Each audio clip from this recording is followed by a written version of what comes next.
Halo Detikers, apa kabar? Saya Alvito Dinova Ginting dan Anda menyaksikan The Roof Talk. Hari ini kita bicara masalah yang barangkali waktu sebelum pandemi tidak terlalu terfikirkan oleh Anda tentang olahraga. Kenapa tidak terfikirkan? Barangkali pilihan terakhir melaksanakan kegiatan di waktu luang. Tapi sekarang karena kita lebih banyak melaksanakan kegiatan di rumah, keinginan untuk keluar itu menjadi semakin besar dan olahraga menjadi salah satu alternatif untuk menghilangkan kepenatan ketika kita menghabiskan waktu lebih banyak di rumah. Dan tahukah Anda dan sadar pulakah kita bahwa banyak sekali agenda-agenda olahraga yang akhir-akhir ini tidak pernah kita saksikan lagi. Pertandingan sepak bola, bulu tangkis, bahkan ada event besar di tahun ini yaitu Pekan Olahraga Nasional yang apakah akan tetap dilaksanakan pada tahun ini atau harus dipindahkan ke tahun depan? Untuk itu kita akan berbicara tentang masalah olahraga hari ini. Apapun yang terjadi, kita tidak boleh patah semangat karena corona, semangat juara harus tetap kita pertahankan. Dan hari ini kita akan berbincang dengan Menteri Pemuda dan Olahraga Bapak Zainuddin Amali terkait dengan kegiatan olahraga yang kita laksanakan di tahun ini dan apakah akan ada perubahan agendanya. Selamat siang Pak Menteri. Ya, selamat siang. Salam olahraga. Salam olahraga. Pak Menteri, ini kan sekarang ada semacam semangat yang membuncah untuk kegiatan olahraga. Kita sudah cukup lama melaksanakan kegiatan di rumah.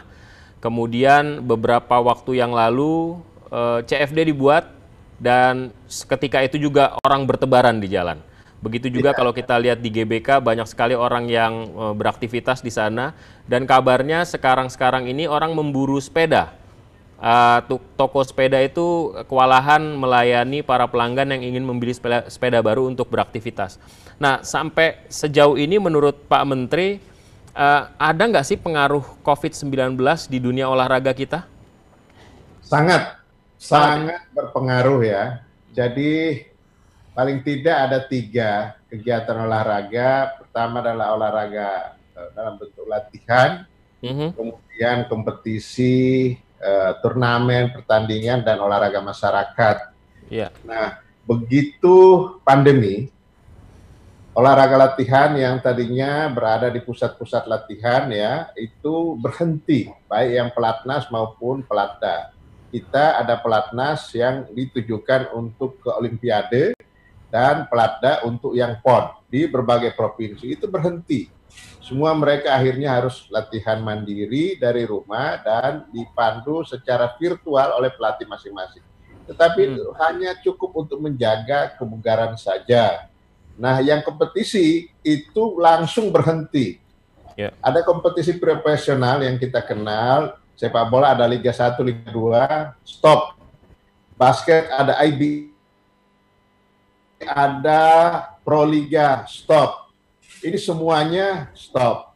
Nah, yang olahraga masyarakat juga itu berhenti. Misalnya seperti tadi di dalam pengantar disampaikan ada Car Free Day waktu itu ya. Kan sempat lama dia berhenti, GBK ditutup, kan baru 2 minggu ini baru dibuka lagi. Jadi pengaruhnya luar biasa ke kepada aktivitas olahraga. Dan yang paling terasa adalah juga menyentuh aktivitas ekonomi. Seperti kalau yang kompetisi, itu klub-klub kan dia harus menggaji pemain, pelatih, itu semua dipotong. Ada yang 50%, bahkan saya dengar ada yang klub bernegosiasi tinggal mampu memberikan 10%. Nah, setiap kompetisi, setiap pertandingan atau turnamen, itu kehidupan ekonomi juga jalan di situ. Ya, saya beri contoh, kalau ada satu pertandingan sepak bola, itu bukan hanya panitia, pemain, pelatih, dan yang terlibat langsung, tetapi ada yang di luar itu. Penjaga parkir, penjual minuman, gorengan, dan sebagainya, semua berhenti. Kasihan mereka. Jadi kalau ditanya, ada pengaruh, ada dampak, sangat berpengaruh dan sangat berdampak kepada kegiatan olahraga dan kehidupan masyarakat, khususnya di ekonomi mereka. Itu Iya. yang Kita berharap ini akan ada jalan keluarnya dan mudah-mudahan dalam perbincangan ini kita bisa mendengarkan solusi yang akan dibuat oleh Kemenpora. Tapi sejauh ini ada nggak sih atlet kita yang terdampak COVID-19? Datanya ada nggak Pak Menteri? Iya, yang masuk ke kami sih nggak ada ya. Ada sempat ada satu di awal-awal itu di cabang olahraga sepak bola, salah satu seorang yang pemain Persib itu, ya, yang pemain dari Persib, pemain asing yang sedang main di Persib, dan dia yang mengumumkan sendiri bahwa dia terkena setelah pulang dari Bali. Sejak itu kami tidak mendengarkan. Bahkan yang kita sempat khawatir itu anak-anak kita yang ikut terakhir di All England ya, bulu tangkis. Tetapi begitu mereka pulang semua di rapid, bahkan PCR kalau tidak salah, dan dikarantina, dan ternyata negatif semuanya, tidak ada. Jadi yang terdengar dan terekspos itu hanya satu orang itu. Dan itu pun karena saya mendapatkan informasi dari media, memang laporan pada kami tidak ada. Dari KONI maupun NOC, NPC juga tidak melaporkan adanya atlet yang terkena corona. Jadi sampai saat ini sih cuma satu itu saja yang muncul. Mudah-mudahan tidak bertambah atau ada lagi yang baru ya, Pak Menteri ya. Dan dia sudah sembuh karena itu muncul di awal-awal bulan Maret kalau nggak salah. Ya, oke, Pak Menteri katakan sendiri bahwa pandemi ini memberikan dampak yang sangat signifikan di dunia olahraga. Kita tahu bersama salah satu upaya untuk menghindari pandemi adalah atau COVID adalah menghindari kerumunan. Sementara olahraga tidak mungkin tidak ada kerumunan, kan begitu. Tapi bagaimana kemudian, apa program-program prioritas yang sudah disiapkan oleh Kemenpora terkait dengan olahraga di masa pandemi ini? Ya, pertama tentu pengaturan ya. Pengaturan, Kemenpora menerbitkan protokol kesehatan di bidang kepemudaan dan di bidang keolahragaan. Itu yang kita sebarkan pada seluruh stakeholder untuk ini adalah panduan protokol secara umum. Nah, protokolnya itu kita juga bagi 3 kategori latihan, kategori kompetisi, dan kategori olahraga masyarakat seperti yang saya sampaikan tadi. Nah, di samping itu ada tahapan-tahapan. Untuk tahapan pertama itu tidak boleh ada pertandingan, tidak boleh ada try out, try in, dan kalau toh juga mereka misalnya masuk latihan, ini bagi yang latihan dan kompetisi ya, mereka latihan itu salah satu contoh dari tempatnya dia, dari rumah atau tempat dia menginap, dia sudah menggunakan baju latihan. Datang ke tempat latihan, dia harus menjaga protokol, ya masker, jaga jarak, di tangan dan sebagainya, dan tidak boleh bergerombol. Kan kebiasaan setelah latihan atau sebelum latihan saling ngobrol dan saling berdekatan itu tidak boleh. Dan setelah latihan, dia tidak boleh mampir lagi ke locker, menukar baju, atau mandi di tempat latihan. Harus segera pulang ke tempatnya dan dengan pakaian yang ketika latihan tadi. Nah, setelah itu langsung bersihkan, mandi, dan bajunya dibersihkan. Dan hal-hal lain. Nah, kompetisi memang di tahap-tahap awal ini belum kami izinkan, dan kita berkoordinasi dengan gugus tugas, kemudian juga dengan Kementerian Kesehatan, Kemenko PMK, kita koordinasi sehingga ini menjadi produk resmi pemerintah yang disampaikan ke ke stakeholder. Nah, khusus untuk olahraga, kami memang hanya membuat panduan umum. Kami tidak membuat panduan secara khusus. Karena apa? Karena kalau khusus itu kan masing-masing cabang olahraga atau masing-masing jenis olahraga itu berbeda. Dia karakteristiknya berbeda. Misalnya sepak bola dengan panahan misalnya kan berbeda itu.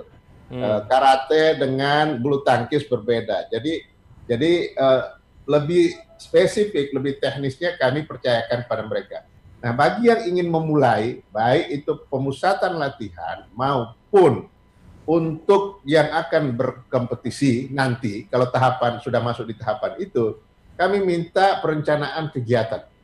Kami akan pelajari kegiatannya seperti apa, Dan yang kedua adalah penerapan protokol kesehatan di dalam kegiatan itu. Jadi kami harus pastikan, sebab kalau tidak, kami tidak akan merekomendasikan ke gugus tugas maupun ke pihak-pihak lainnya untuk mengizinkan kegiatan itu. Nah, sekarang ini tetap jalan, ada beberapa cabang olahraga yang jalan karena memang ketat sekali pelaksanaannya. Nah, di samping itu, kewajiban kami sebagai kementerian yang juga membidangi keolahragaan, kami sadar betul bahwa berdiam diri di rumah, apalagi sampai ada yang 3 bulan di rumah, itu suatu hal yang membuat kita jenuh dan orang bisa stres. Apalagi yang biasa keluar ya, biasa keluar olahraga, baik olahraga masyarakat maupun yang perorangan ke gym dan lain sebagainya, kan ini tutup semua. Nah, apa yang dibuat program oleh Kemenpora, kami membuat beberapa program tutorial. Bahkan ada yang kita perlombakan. Kita mengeluarkan senam sah. Senam sah itu namanya stay at home. Stay at home boleh diikuti oleh perorangan maupun diikuti oleh keluarga. Nah, sekarang ini sudah masuk ke fase yang ketiga, yang perorangan sudah selesai, sekarang akan masuk ke keluarga, dan luar biasa respon masyarakat. Waktu fase pertama saja saya mendapatkan laporan itu sekitar kurang lebih 8 juta yang sempat melihat, dan yang mengirim video untuk ikut itu juga lumayan banyak ya. Dan bukan hanya dari dalam negeri.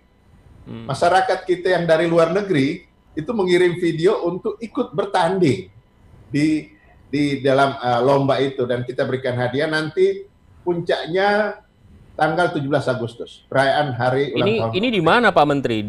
Di situs Kemenpora atau di media sosial? Di medsos kami, di Instagram, di YouTube, di apa, bisa dilihat di situ, di Facebook Kemenpora, dan masyarakat mengirimkan videonya ke situ untuk kita. Jadi kalau mau ikut mengirimkan video, tutorialnya sudah dibuat juga di situ ya? Sudah ada contoh senamnya seperti apa, iramanya seperti apa.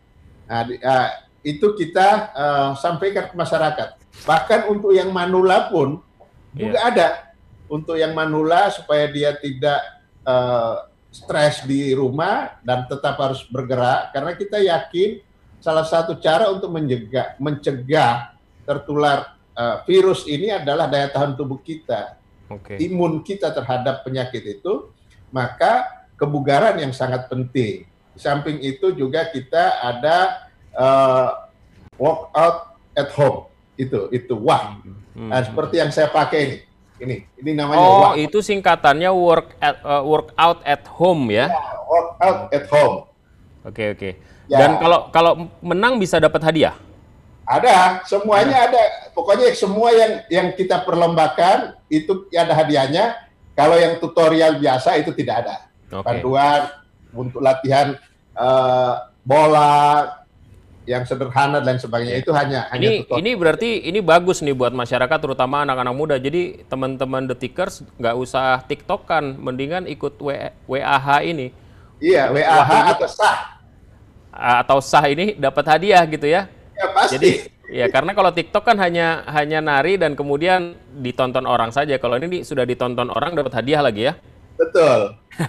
Kasih hadiah. Itulah program-program diantaranya. Untuk supaya masyarakat tetap bergerak, berolahraga. Ya. Pak Menteri, kan di luar negeri ini pertandingan Liga Sepak Bola sudah mulai. Namanya Liverpool sudah dinobatkan sebagai pemenang Liga di Inggris misalnya begitu. Apakah tidak mungkin di Indonesia dilakukan hal serupa, misalnya diselenggarakan pertandingan sepak bola tapi tidak ada penontonnya? Kita nonton di rumah saja di pesawat televisi gitu misalnya. Iya, sekarang itu kan karena ini liga profesional, maka itu adalah klub dan pengelola liganya. Kemudian antara pengelola liga dengan federasi. Saya mendapatkan informasi ini masih silang pendapat. Ada klub yang tidak mau melanjutkan kompetisi ini untuk bola ya, untuk sepak bola 2000 ini.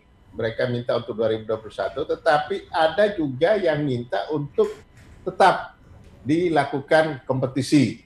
Oke. Dengan modifikasi. Nah, itu pemerintah tidak bisa masuk terlalu dalam ke situ karena itu adalah liga profesional. Okay. Jadi kontrak antara klub-klub dengan liga, dengan para pemainnya, kemudian dan dengan federasi. Nah, bagi kita kepentingan pemerintah adalah mau dilakukan atau tidak dilakukan, protokol kesehatan harus tetap diperhatikan dengan benar. Mau ada penonton, tidak ada penonton, itu harus. Dan dari gugus tugas belum mengizinkan kalau ada pertandingan pada waktu yang dekat ini. Iya, ada keberatan juga dari sejumlah klub sepak bola yang menyatakan mereka agak keberatan kalau ada kewajiban PCR sebagai syarat melanjutkan kompetisi sepak bola, begitu. Gimana Pak Menteri? Ya, protokol kesehatan sih termasuk protokol yang kami sampaikan itu menjadi kewajiban. Nah, ini akan berkaitan dengan izin pertandingan, izin kegiatan. Kalau dulu hanya izin keramaian saja, ingin berkumpulnya orang dari pihak kepolisian, ini sekarang ini dari gugus tugas juga pasti akan menjadi persyaratan untuk bisa atau tidaknya satu kegiatan mengumpulkan orang banyak itu dilakukan. Nah, asumsinya tadinya pertandingan tanpa penonton, misalnya untuk sepak bola, paling banyak itu maksimal 200 orang. Itu sudah terdiri dari pemain, official, kemudian panitia, penjaga keamanan. Nah, dengan begitu bisa dilakukan, mungkin kalau PCR terlalu mahal, rapid test. Jadi sebelum dirapid, itu yang disampaikan. Pak Menteri, kalau misalnya kita mau hitung cabang olahraga apa saja yang kira-kira masih bisa berbuat begitu, atau paling tidak begini, mendapat perhatian dari Kemenpora deh di era-era seperti sekarang ini, karena kita harus jujur tidak semua cabang olahraga bisa berbuat begitu, bisa aktif dalam kondisi seperti sekarang ini. Iya, jadi gini, kami tentu terikat dengan perjanjian kerjasama atau MOU dengan cabur-cabur. Nah, cabur-cabur yang diikat dengan MOU antara cabur dan Kemenpora itu adalah cabur yang akan menghadapi Olimpiade. Ada beberapa cabur, baik yang sudah lolos, sudah mendapatkan tiket untuk ke Olimpiade, maupun yang masih berjuang untuk bisa mendapatkan tiket atau kualifikasi.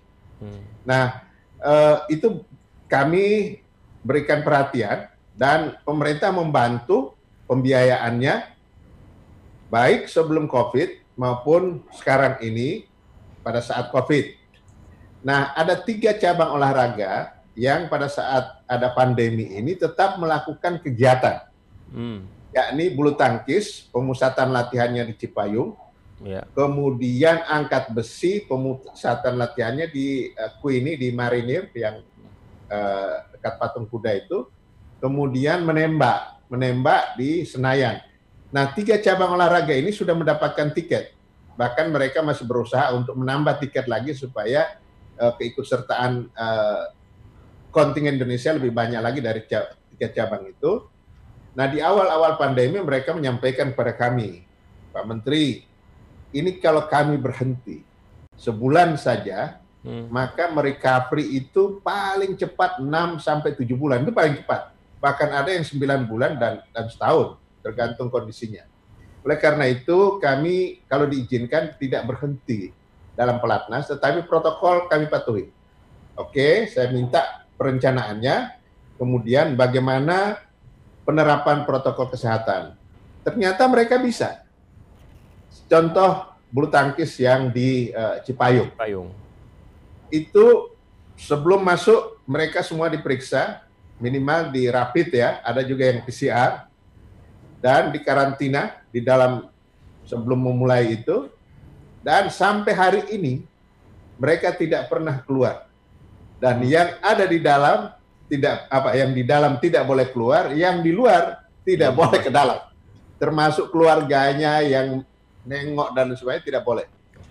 Bahkan apabila mereka mendapatkan kiriman dari keluarganya dari luar, itu paling cepat 3 hari baru boleh dia terima. Karena disterilisasi dulu di depan, di ruang depan. Ini contoh-contoh. Marinir yang angkat besi juga sama. Kemudian yang di Senayan sini untuk menembak juga sama.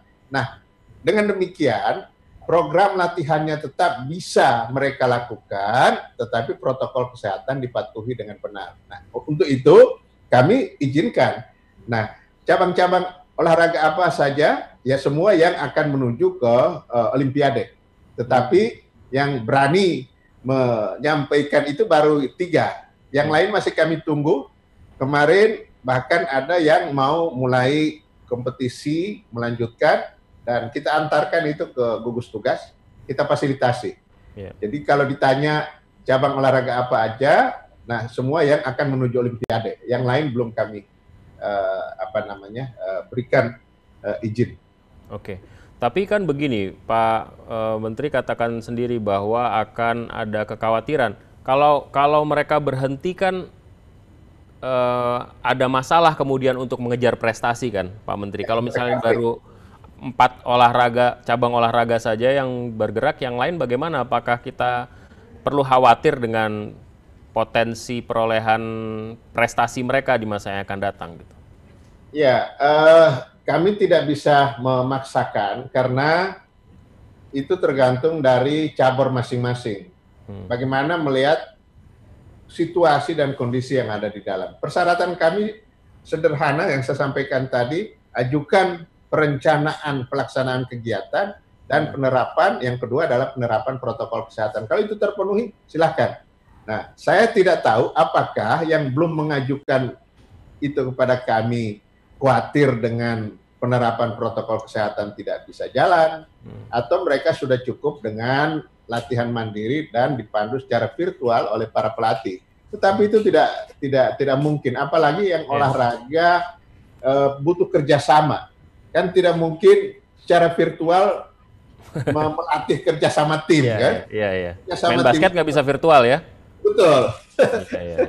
Itu. Nah, kami menyerahkan kepada yang sudah akan menuju ke Olimpiade itu.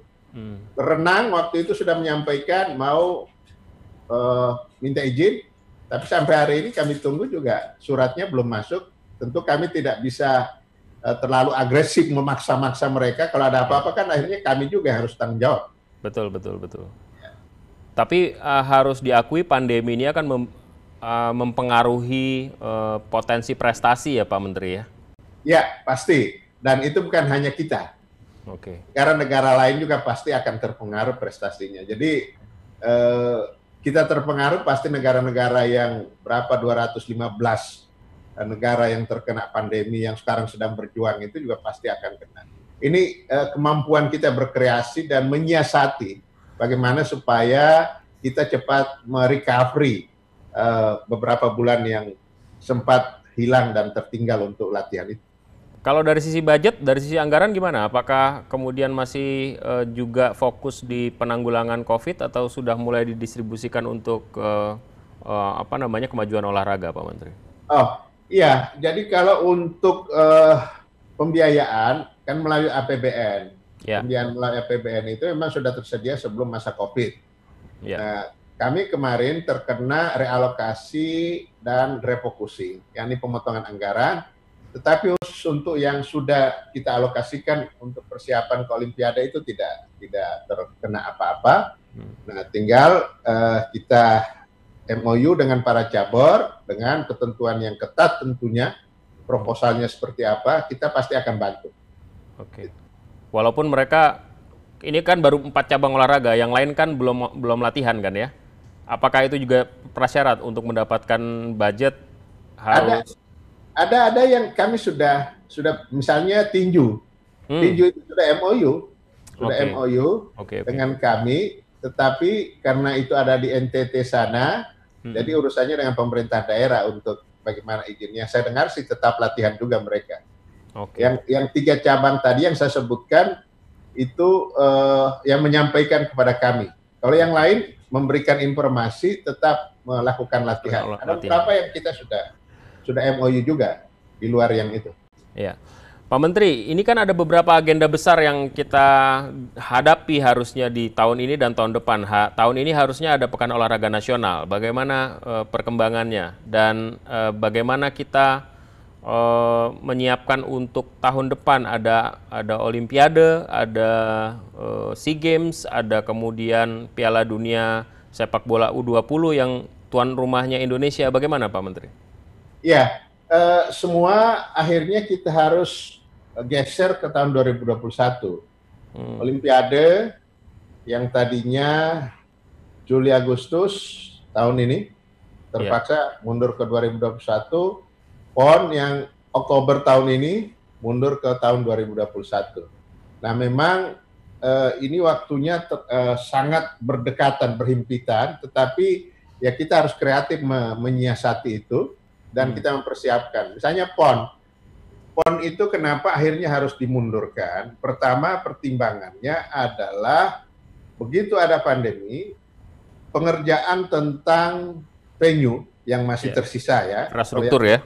Ya, infrastruktur dan tempat penginapan itu kan harus dikejar, harus dikebut. Maka itu kalau di Papua ada sebagian bahannya itu harus didatangkan dari luar Papua. Tenaga kerjanya juga seperti itu. Itu alasan pertama. Yang kedua adalah kesiapan dari para kontingen di provinsi. Mereka terhenti pelatdanya. Mereka menyampaikan ini kalau dipaksakan tujuan PON tidak tercapai. Kan PON itu adalah untuk prestasi tertinggi dari olahraga nasional. Nah, ini tidak akan tercapai karena semuanya latihan mandiri. Nah, ya bagi kami juga ada kesulitan. Peralatan-peralatan yang masih harus kita datangkan dari luar negeri yang belum diproduksi di dalam negeri. Pada saat lockdown kemarin, ya sebelum kita memutuskan untuk menunda itu, negara-negara tempat pemesanan peralatan itu juga tidak memproduksi.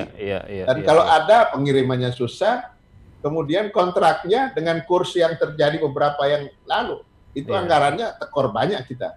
Ya, itu jadi akhirnya oke, kita mundur, tetapi pengerjaannya pelan-pelan tetap dan itu disetujui oleh semua stakeholder. Poni seluruh daerah, cabur-cabur setuju. Saya lapor Bapak Presiden, Pak Presiden putuskan, oke, kalau gitu kita tunda ke Oktober 2021. Jadi kegiatan-kegiatan seperti itu memang tidak bisa kita paksakan. Nah, yang sudah terjadwal untuk tahun 2021 misalnya Piala Dunia Sepak Bola, World Cup Under 20 ya, usia di bawah 20. Itu juga kita persiapkan sekarang ya. Kita jalan, untuk Olimpiade juga jalan. Nah, memang yang pelatnas untuk SEA Games ini belum karena kita konsentrasi dulu ke Olimpiade. Nah, nanti kita lihat bagaimana perkembangannya. Biasanya setahun sebelum itu kita persiapkan seperti yang SEA Games yang lalu. Semua kita jalan, walaupun dengan segala keterbatasan. Kalau speednya dalam keadaan normal itu tinggi, ya sekarang kita agak turunkan karena kita juga harus menjaga keselamatan dan kesehatan dari yang melakukan persiapan-persiapan itu. Kita bahas satu persatu barangkali Pak Menteri. Untuk PON berarti pembangunan infrastruktur tertunda dan begitu juga persiapan untuk PON itu tertunda sampai kemudian kita laksanakan lagi Oktober 2021 gitu Pak Menteri ya? Ya, betul. Ya, tertunda tetapi tidak semuanya, sebab ada yang sudah selesai sih. Jadi tinggal yang masih kurang saja, itu akhirnya kita pelan-pelan dikerjakan tapi tetap pelan-pelan. Dan yang paling penting di PON itu adalah persiapan kontingen. Yang tadinya di Pelatda provinsi, akhirnya mereka harus kembali ke rumah masing-masing. Itu yang paling dirasakan. Kalau infrastruktur, insya Allah sih bisa dikebut sebentar aja juga nggak susah. Dengan kondisi seperti ini, berarti kan ada semacam kevakuman ya, walaupun tetap latihan, tapi kan karena ajang pertandingannya tidak ada, mereka akhirnya agak susah ya untuk memotivasi mereka atau gimana Pak Menteri? Ya, Jadi saya mendapatkan informasi dari daerah-daerah mereka tetap melakukan latihan. Ada yang sudah mulai latihan lapangan, tetapi dengan protokol kesehatan yang ketat. Misalnya hanya dibolehkan berkelompok 4 orang, yang tadinya banyak itu 4, tetapi jaraknya jauh-jauh dan lain sebagainya. Itu kira-kira yang dilakukan. Karena masing-masing daerah di PON ini kan, di samping prestasi dari olahraga nasional, ada juga gengsi, gengsi dari daerah. Betul. Itu yang mereka harus juga pertahankan. Ya.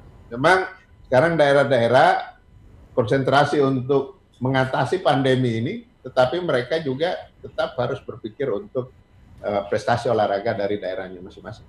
Oke. Kemudian tuan rumah Piala Dunia U20 tahun 2021. Ya. Ini kan ajang besar ya, ini merupakan suatu kehormatan buat Indonesia bisa menyelenggarakan ini. Tapi di saat yang sama, aktivitas kegiatan olahraga sepak bola nggak ada nih tahun ini. Gimana ngejarnya Pak Menteri? Ya, yang saya dapatkan informasi, sejak beberapa waktu yang lalu, anak-anak kita, tim nasional kita, tetap berlatih secara mandiri dan dipandu secara virtual oleh pelatih kepala Sintayong. Dia dari tempatnya, kemudian dia memberikan program, kemudian dievaluasi. Bahkan saat yang puasa kemarin mereka sudah mulai latihan. Nah itu tetap jalan dan kami berharap PSSI mempersiapkan dengan benar tim nasional sehingga kita tidak sia-sia menjadi tuan rumah, karena harapan kami, harapan pemerintah, khususnya harapan Bapak Presiden, bahwa kita bukan hanya sukses menjadi penyelenggara, tetapi sukses prestasi atlet kita. Nah, ini targetnya apa sih Pak Menteri? Juara dunia? Enggak lah, kita harus tahu. Ya, cita-cita boleh tinggi dong. Ya, tapi kalau nggak realistis diketawain orang. Apa targetnya? Sampai hari ini PSSI belum menyampaikan targetnya, tetapi katanya akan yang terbaik. Gini, kita ini menjadi tuan rumah, ini upaya yang luar biasa. Betul. Saingan kita itu Brazil, Peru, itu yang tradisi sepak bolanya jauh dari kita. Kemudian dari sisi keuangan yang saya dengar ya, informasi adalah 3 gabungan negara Arab ikut bidding. Tetapi kenapa kita menang? Karena Presiden Jokowi menulis surat langsung ke Presiden FIFA Gianni. Jadi satu-satunya negara yang presidennya yang menulis itu ya Indonesia. Kemudian didukung oleh komitmen para menteri. Ada beberapa menteri karena itu diminta. Menteri Keuangan, Menteri Hukum, Tenaga Kerja, Kepolisian dan sebagainya. Itu Kominfo karena ini menyangkut hak siar penyiaran dan sebagainya. Nah, kita akan menjadi tuan rumah dari 23 lah yang akan datang karena satunya kita. Nah, kita ini lolos karena tuan rumah. Betul. Bukan karena kualifikasi.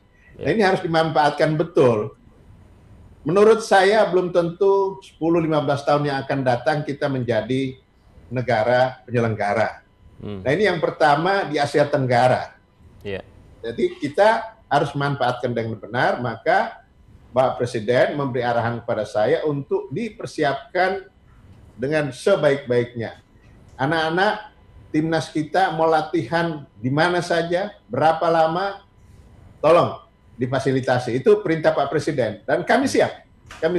Tetapi kan yang membuat program adalah PSSI. Sebagai penanggung jawab prestasi. Nah, kita nunggu saja dari mereka. Sampai sejauh ini sudah ada program buat U20 kita.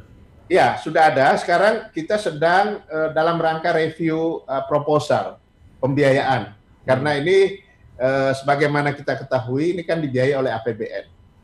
Saya harus hati-hati betul terhadap pembiayaan APBN. Tidak boleh ada 1 rupiah pun uang APBN diselewengkan atau salah sasaran. Maka reviewnya berkali-kali. Tim dari PSSI datang, kami ada berapa orang, belum kena, kita suruh ulang lagi. Dan nah itulah, bukan kita mempersulit, tetapi saya harus hati-hati menerapkan akuntabilitas dari pengeluaran uang negara ini. Jadi itu saja. Nah, sekarang sedang jalan soal program latihannya, itu urusan mereka. Urusan kami adalah memberi dukungan pendanaan atau pembiayaan yang berasal dari APBN.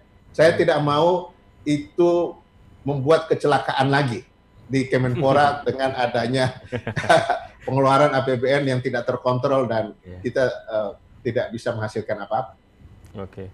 Pak Menteri, sedikit saja soal masih ada hubungannya sama sepak bola ini. Terkait dengan polemik antara PSSI dan pelatih Sintayong. Ada pendapat pribadi nggak Pak Menteri terkait dengan silang pendapat ini? Saya nggak bisa pendapat pribadi, harus pendapat pemerintah lah.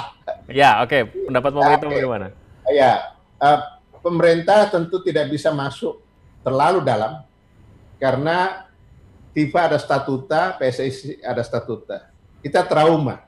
Kita pernah di-ban, dibekukan oleh FIFA karena dianggap pemerintah terlalu masuk ikut campur dalam urusan federasi. Nah, sehingga apa yang saya lakukan, ya kami memantau dan ya himbauan saja, himbauan bahwa selesaikan dengan baik. Ini jangan berpolemik dengan statement disambut statement, akhirnya tidak akan selesai. Duduk bareng antara federasi dan pelatih, selesaikan dan pembicaraannya menyelesaikannya berdasarkan kontrak, based on kontrak, bukan yang lain-lain.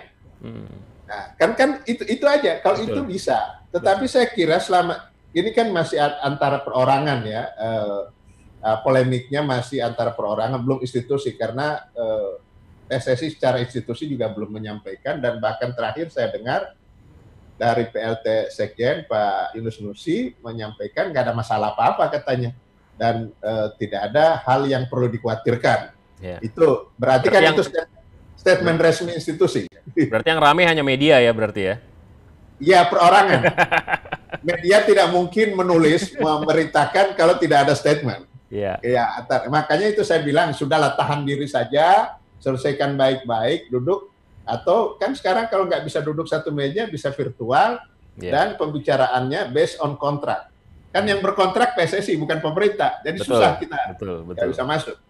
Pengalaman masa lalu membuat pemerintah menjadi menjadi posisinya hati-hati ya? Ya, betul. Tapi lebih bijaksana kayaknya menyikapinya.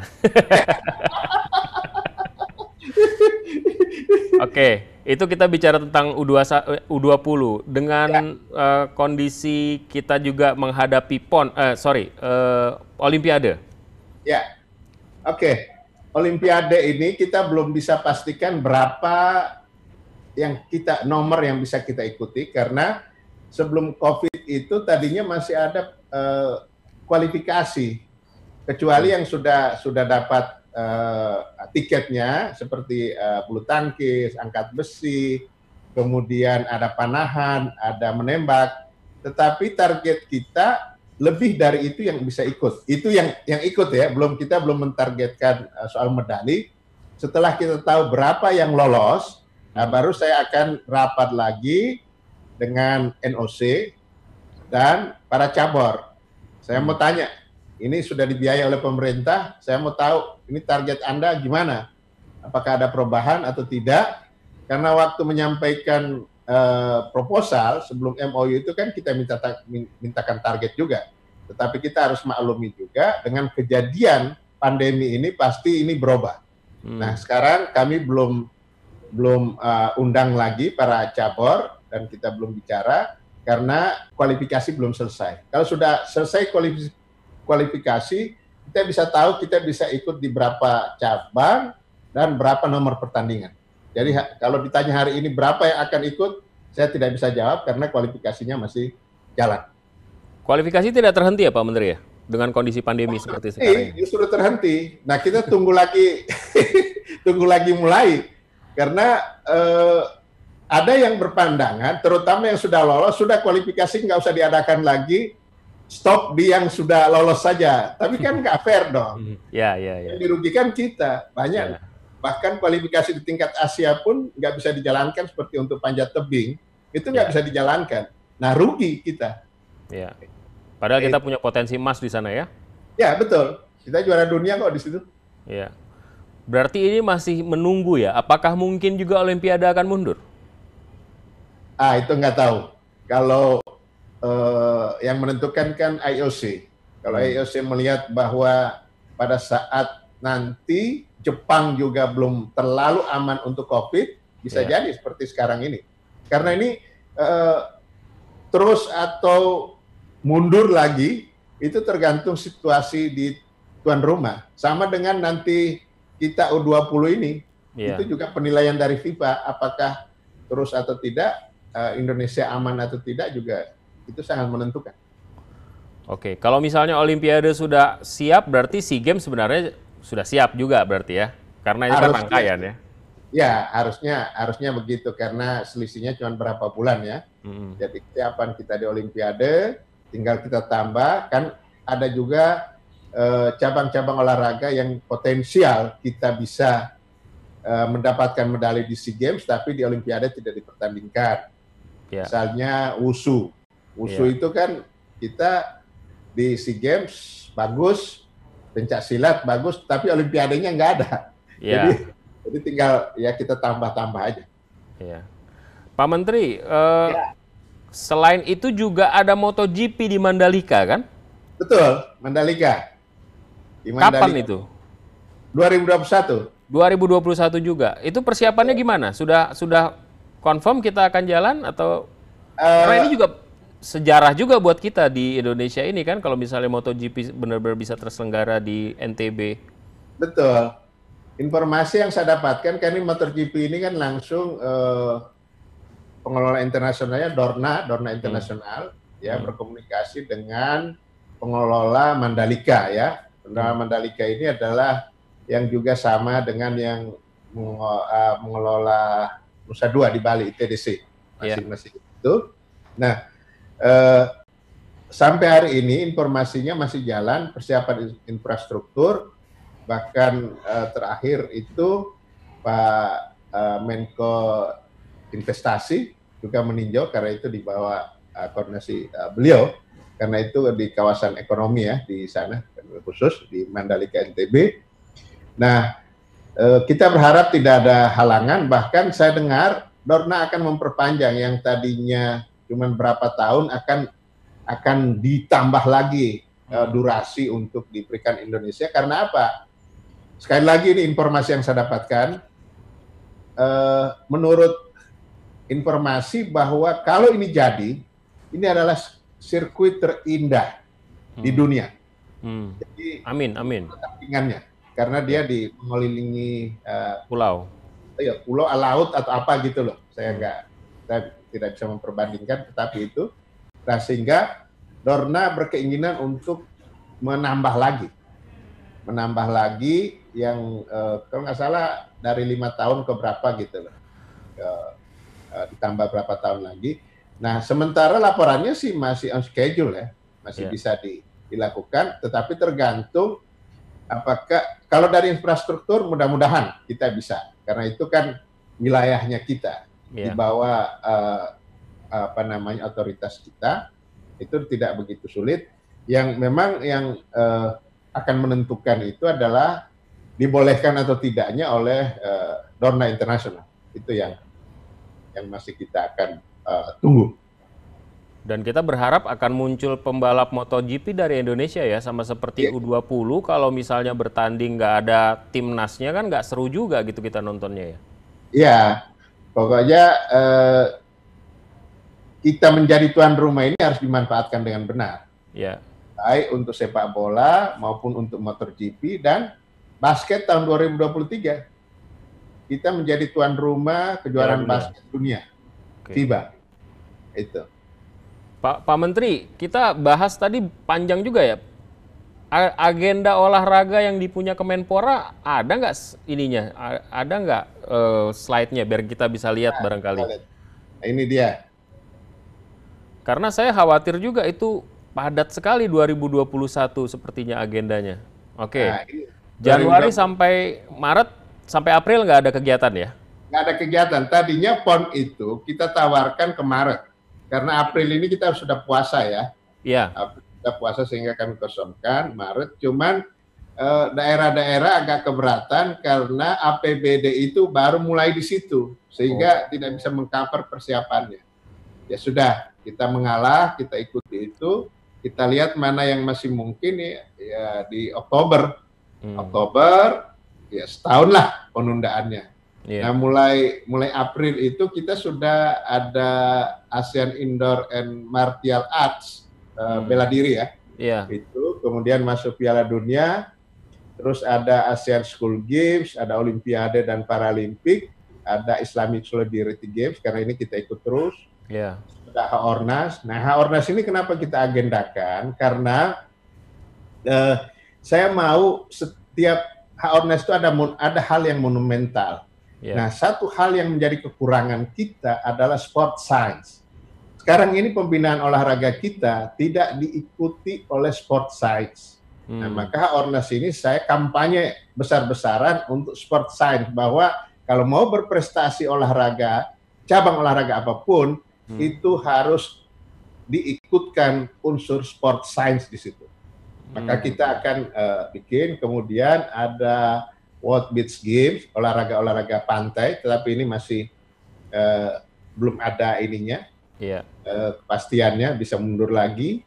Kemudian Popnas dan Peparnas ini untuk pelajar, untuk talenta, untuk bibit, terus PON dan Peparnas, baru kemudian ada ASEAN Youth Games, terus ada SEA Games, MotoGP, dan ASEAN Para Games. Jadi setiap SEA Games selalu ada ASEAN Para Games-nya. Ya untuk para.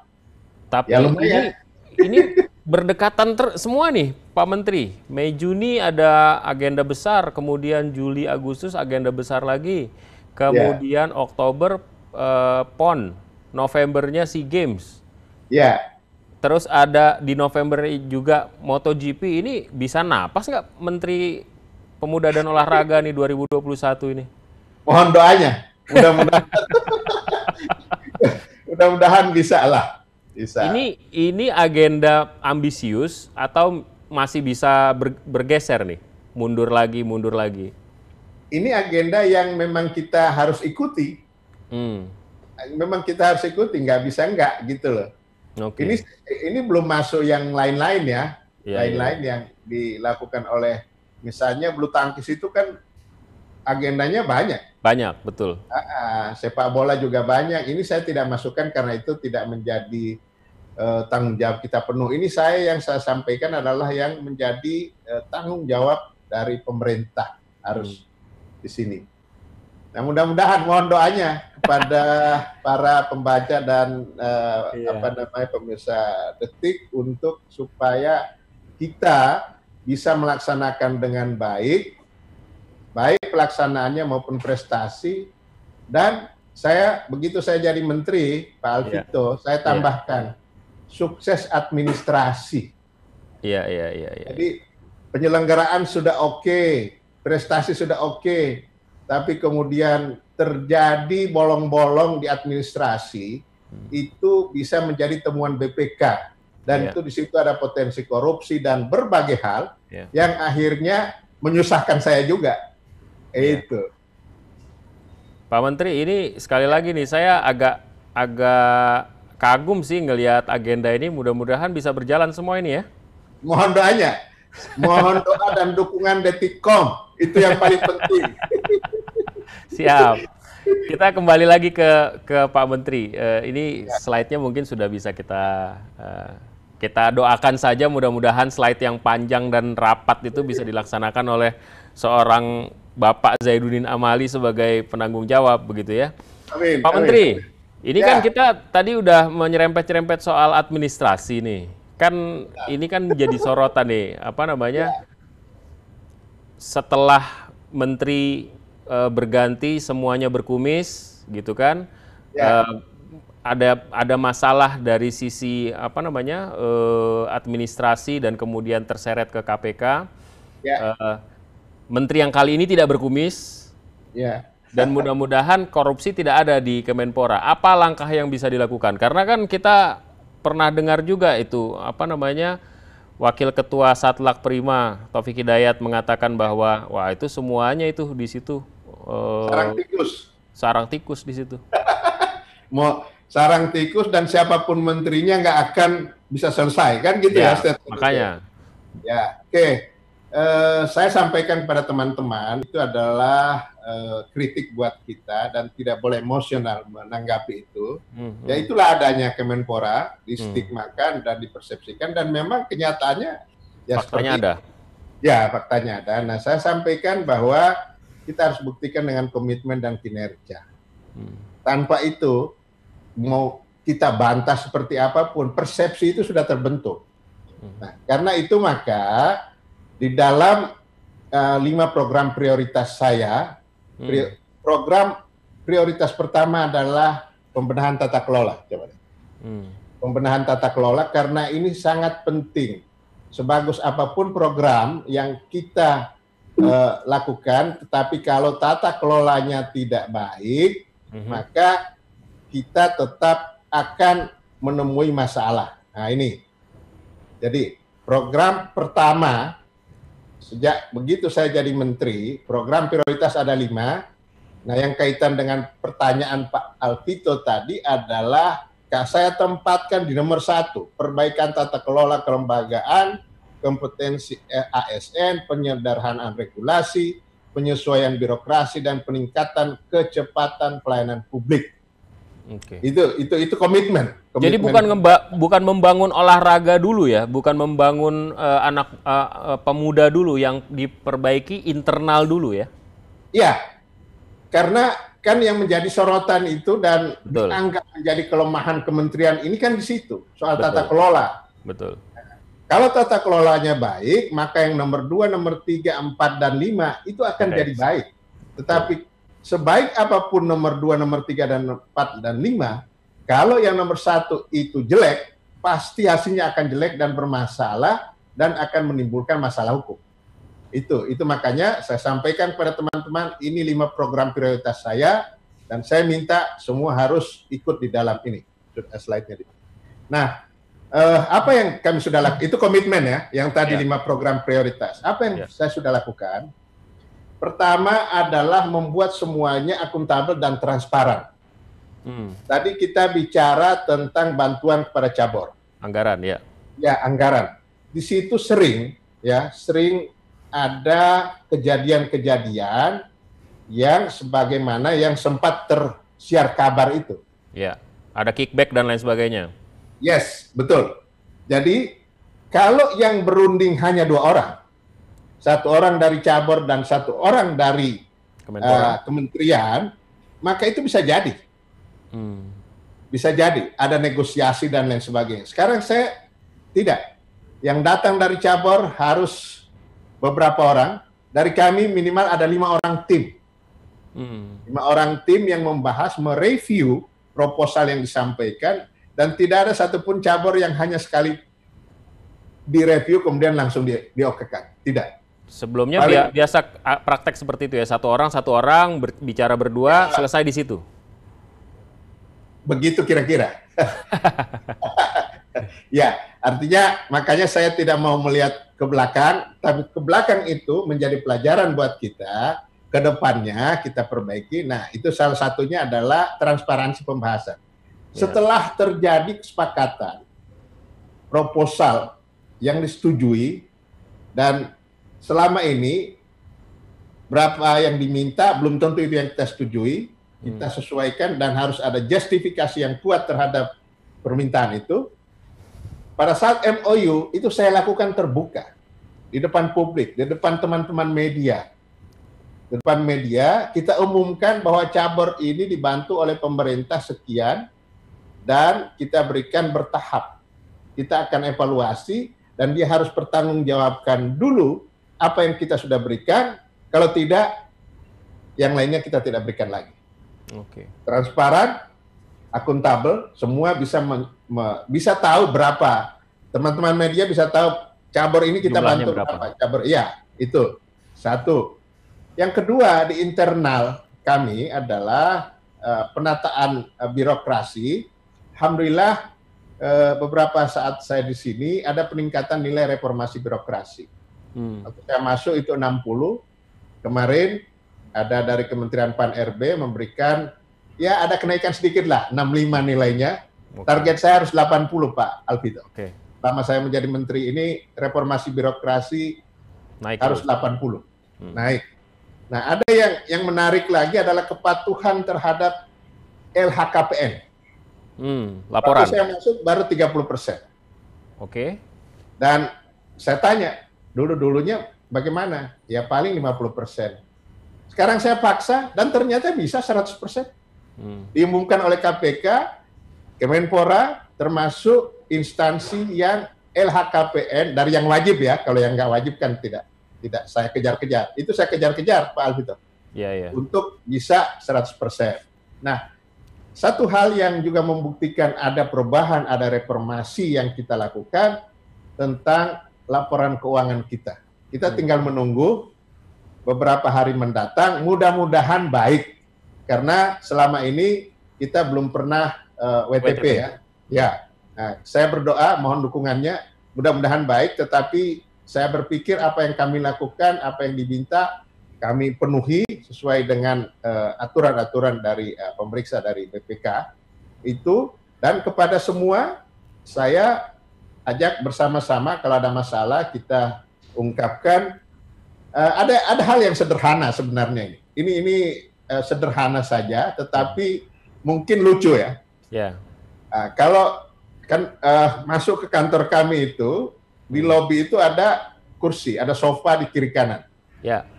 Tempat duduk orang menunggu, tamu ke atas dan lain sebagainya. Itu setelah saya perhatikan apa fungsinya ini. Kalau orang menunggu ya sudahlah, kalau dia datang terlalu cepat juga ya menunggu di lapangan saja, nggak usah di situ. Akhirnya saya hilangkan. Sebab apa? Saya khawatir itu menjadi tempat bernegosiasi juga. Nah, jadi mudah-mudahan kalau dikonotasikan jelek, mudah-mudahan mulai berubah kita menjadi baik, dan ya silahkan datang ke Kemenpora apakah seperti yang diopinikan itu kondisi sekarang. Mungkin dulu iyalah, saya juga tidak bisa membantah karena saya belum ada di sini.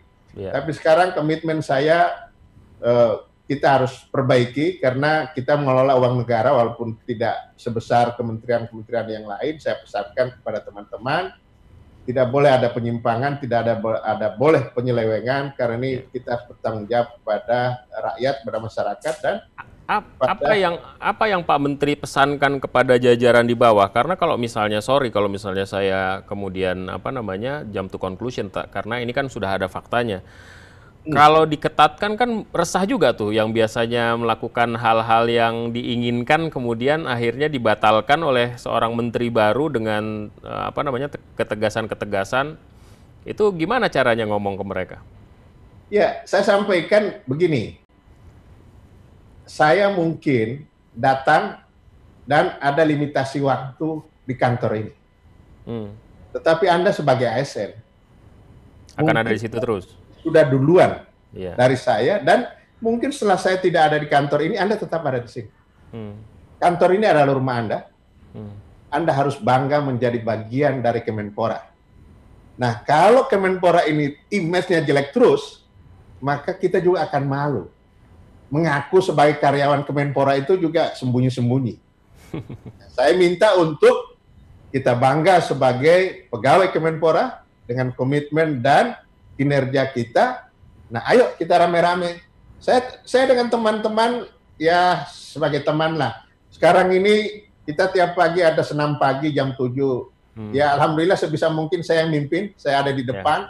Karena pemimpin itu kan yang dibutuhkan adalah contoh, Pak Alvito. Betul. Kita menyuruhkan tapi kita tidak memberi contoh juga orang tidak akan dengar. Nah, saya bangkitkan semangat. Pekerjaan memang yang harus saya lakukan adalah merecovery semangat teman-teman yang sudah terlanjur teropinikan jelek, dan bekerja di tempat yang buruk. Jadi merecovery perasaan, merecovery mental, merecovery berbagai hal, itu juga luar biasa saya lakukan, alhamdulillah. Dan apa yang saya lakukan mendapatkan sambutan dari teman-teman. Jadi kalau tadi ada yang akhirnya kecewa dengan program-program yang saya sampaikan karena kenikmatan dan kesenangannya. Saya belum mendengarkan sih, malah mereka senang, apalagi kalau nanti laporan keuangannya ternyata WTP, ini adalah hasil kerja kita semua. Baik. Pak Menteri, terima kasih atas waktunya. Kita sudah berbicara kurang lebih 1 jam dengan agenda panjang sepanjang 2001 tadi dan beban mengubah image serta kinerja Kemenpora. Kita doakan Pak Menteri sehat-sehat selalu. Ya. Mohon doa dan dukungan dari Detikcom, itu yang paling penting. Siap. Terima kasih Pak Menteri. Ya. Sekali lagi kita akan bincang-bincang kapan waktu. Terima kasih. Ya. Dan inilah akhir dari jumpa kita di The Roof Talk. Kita akan jumpa dengan narasumber dan topik lainnya di masa yang akan datang. Saya Alvito Dinova Ginting, sampai jumpa.